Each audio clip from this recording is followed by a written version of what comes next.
Order করতে visit করুন rflpipe.com কিংবা অথবা.com এ।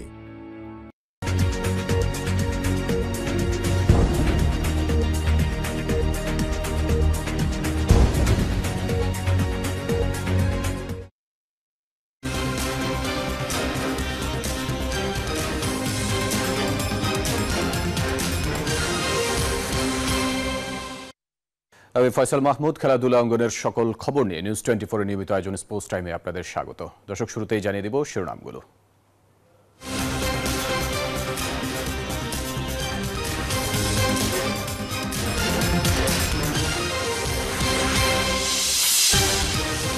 একদিন বিরতির পর ফিরছে বিপিএল এর সিলেট পর্ব। দুপুরে রংপুরের মুখোমুখি বরিশাল, সন্ধ্যায় চিটাগাংয়ের প্রতিপক্ষ ঢাকা।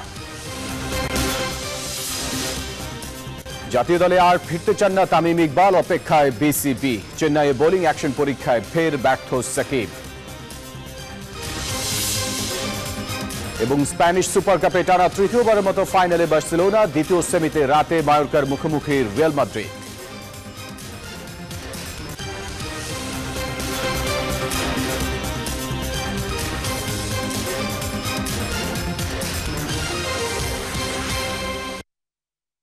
শিরোনামগুলো দেখছিলেন।